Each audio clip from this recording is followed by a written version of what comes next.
दोस्तों नमस्कार, स्वागत है आपका यूट्यूब चैनल एबी टेक में। आज है 26 अगस्त 2024 और जान लेते हैं आज की महत्वपूर्ण खबरें जो आज के प्रमुख समाचार पत्रों पर छाई हुई हैं और आप लोगों के लिए बहुत ही इम्पोर्टेंट है। सबसे पहले यहाँ पर देखिए अपडेट है नए शिक्षा सेवा आयोग को लेकर के। आप लोग जानते होंगे कि कल नए शिक्षा सेवा आयोग में स्थायी अध्यक्ष के लिए इंटरव्यू करवाए गए और अब यहाँ पर उप सचिव की भर्तियों के बारे में जानकारी दी गई है कि उप सचिव के 4 पदों की कतार में 42 अधिकारी। उसी के बारे में यहाँ पर अपडेट्स हैं। देखिए प्राथमिक से लेकर के एडेड माध्यमिक एवं एडेड महाविद्यालयों में शिक्षक भर्ती के लिए गठित उत्तर प्रदेश शिक्षा सेवा चयन आयोग को कार्य शुरू करने के लिए कई अधिकारियों की आवश्यकता है। वर्तमान में सचिव के अलावा अन्य पदों पर या तो प्रभारी तैनात हैं या पद रिक्त हैं। उप सचिव के लिए सृजित 4 पदों पर नियुक्ति के लिए अधिकारियों से आवेदन लिए गए हैं। आवेदनों की स्क्रीनिंग में 42 आवेदन मानक पर उपयुक्त मिले हैं, जिसमें से 4 का चयन होना है। आयोग में अध्यक्ष के पद पर प्रमुख सचिव उच्च शिक्षा MP अग्रवाल कार्यवाहक के रूप में अभी कार्यरत हैं। सचिव के पद पर कार्यवाहक के स्थान पर मनोज कुमार ने नियुक्ति मिलने के बाद पदभार ग्रहण कर कार्य शुरू कर दिया है।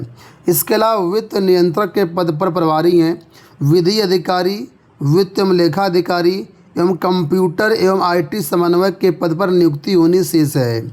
इस आयोग के माध्यम से प्राथमिक शिक्षक, एडेड जूनियर, अल्पसंख्यक कॉलेज, अटल आवासीय विद्यालय समिति के विद्यालयों में सरकारी औद्योगिक प्रशिक्षण संस्थानों में अधीक्षकों का चयन किया जाना है।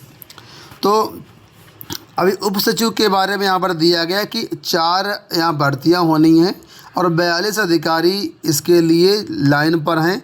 इनके आवेदन पात्र मिले हैं 42। अब इसमें से देखो किस तरीके से लोग चयन करेंगे और आने वाले समय में इनकी नियुक्तियाँ होंगी। तो अध्यक्ष की नियुक्ति होगी, अधिकारियों की नियुक्ति होगी। इसके अलावा आउटसोर्सिंग पर कई सारे कर्मचारियों की नियुक्ति होनी है ग्रुप C ग्रुप D में।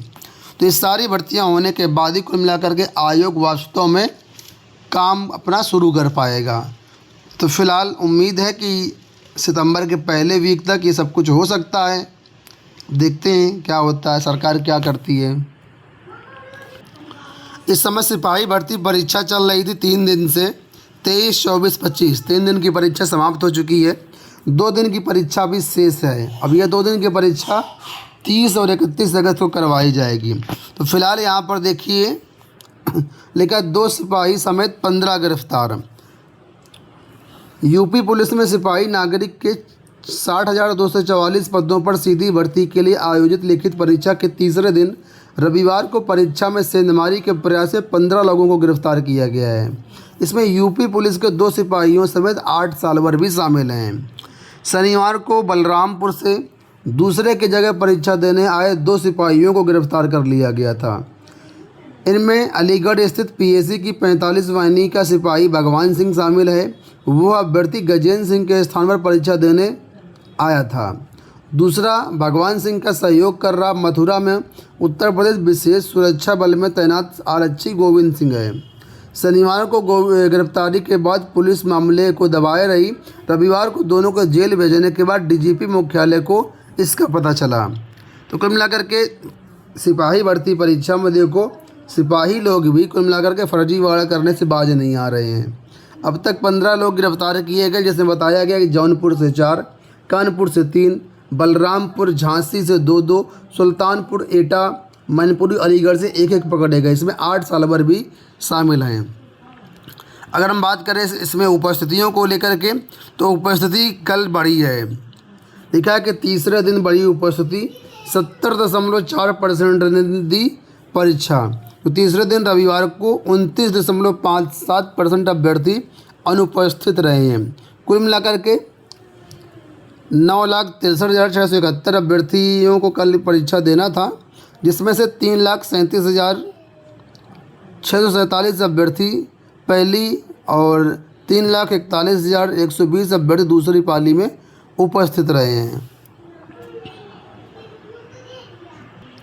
यहाँ पर देखिए आया कि सालवर गैंग के साथ अपने ही खाकी की बढ़ा रहे मुसीबत। यानी कि सालवर गैंग तो उनका काम ही है परीक्षा में सेंधमारी करना, लेकिन जो पुलिस विभाग में ऑलरेडी वर्किंग में हैं वो लोग भी सालवार गैंग के साथ मिल करके इस पेपर को लीक कराने की, इसमें सेंधमारी करने का पूरा प्रयास कर रहे हैं। यहाँ देखो अपडेट है कि 10 दिन में 4 रोजगार मेले और 30,000 को मिलेगी नौकरी। 27 को मैनपुरी और 28 अगस्त को अलीगढ़, 1 सितंबर को मिर्ज़ापुर में रोजगार मेले का आयोजन किया जाएगा। और इनका कहना है कि 3-4 दिन में, मतलब 10 दिन में 30,000 लोगों को नौकरी दी जाएगी। अब रोज़गार मेले में कितनी नौकरी मिलती, क्या वास्तविकता, इसका डेटा तो कोई आता नहीं है, लेकिन समाचार पत्रों के माध्यम से बड़ी बड़ी हेडिंग लाइंस जो है वो बहुत ज़्यादा आती हैं। ITI संस्थानों में 20 से 40% सीटें रिक्त हैं। 2024-25 के तहत राजकीय व निजी ITI में 31 अगस्त तक दाखिला की प्रक्रिया बढ़ा दी गई है। संस्थान अपने स्तर पर मेरिट के आधार पर ऑनलाइन दाखिला संचालित करेंगे और इसमें इस बार सीटें काफ़ी ज़्यादा खाली रहने की उम्मीद है। करीब 40% तक सीटें खाली जाने की उम्मीद है। यहाँ पर देखिए एक बड़ी हेडलाइंस निकल के आई हैं कि यूपी में 20,000 कर्मचारी भर्ती होंगी। ये जो कर्मचारी भर्तियाँ हैं ये सरकारी भर्तियाँ नहीं है, बल्कि संविदा पर यानी कि आउटसोर्सिंग से भर्तियाँ हैं। लिखा है संविदा पर नियुक्त होंगे एजुकेटर और परिचालक। एजुकेटर की भर्तियाँ देखने को मिलेंगी, कहाँ मिलेंगी वो देख लो आप। यहाँ पर लिखा है कि प्रदेश में जल्द बम्पर भर्तियाँ होने जा रही हैं। यूपी में संविदा पर एजुकेटर और परिचालकों के 20,000 पदों पर भर्तियों की मंजूरी मिल गई है। रोडवेज संविदा पर 10,000 बस कंडक्टर की भर्ती होगी। वहीं 75 जिलों में कोलोकेटेड आंगनवाड़ी केंद्र से युक्त 10,684 विद्यालयों में एक एजुकेटर की भर्ती की जाएगी। यानी जो लोकेटेड आंगनवाड़ी केंद्र है वहाँ पर एजुकेटर की भर्ती होगी और ये भर्तियाँ आपकी संविदा पर होगी। इसमें कितना पेमेंट मिलेगा इसके बारे में बताया गया है कि देखिए बसों पर जो परिचालकों की भर्ती होगी इसमें 10,000 बस कंडक्टर की भर्ती होगी और पेमेंट के बारे में कहीं दिया गया था, मैंने पढ़ा था। और फिलहाल एजुकेटर को देखो दिखा यहाँ पर कि एजुकेटर की भर्ती के 11 महीने के लिए आउटसोर्सिंग से की जाएगी और इन्हें प्रतिमाह 10,313 रुपये मानदेय मिलेगा। तो 10,313 मानदेय मिलेगा एजुकेटर को। तो अगर आप प्री आंगनवाड़ी जो केंद्र हैं वहाँ पर एजुकेटर बनना चाहते हैं तो आउटसोर्सिंग से भर्तियां होंगी और जेएम पोर्टल जो है आपका है वहीं पर ये भर्तियां आएंगी। कोई भी समाचार पत्रों में विज्ञापन नहीं आएगा। तो आपको जेएम पोर्टल पर यानी कि सेवा योजना वेबसाइट जो है वहाँ पर नज़र रखनी होगी कि कब भर्ती आ जाएगी, आपको पता भी नहीं चलेगा और भर्तियाँ भी हो जाएंगी।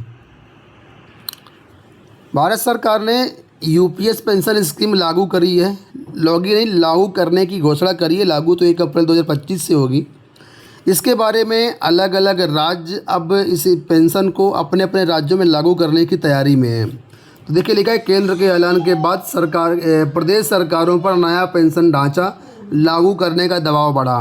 कई राज्य यूपीएस को अपनाने की तैयारी में हैं।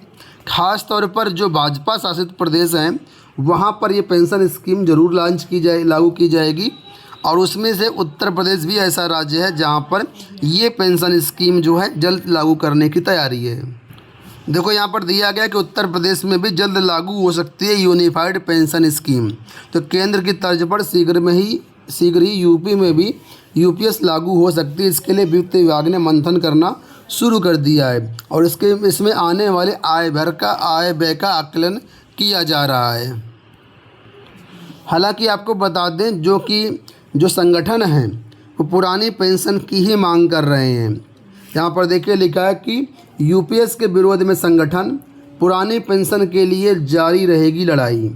अटेवा के प्रदेश अध्यक्ष विजय कुमार बंधु ने एनपीएस के स्थान पर यूपीएस को शिक्षकों को व कर्मचारियों के लिए दुर्भाग्यपूर्ण बताया है। उन्होंने कहा कि सरकार शिक्षक कर्मचारियों के एनपीएस और यूपीएस के नाम पर गुमराह कर उनका शोषण कर रही है।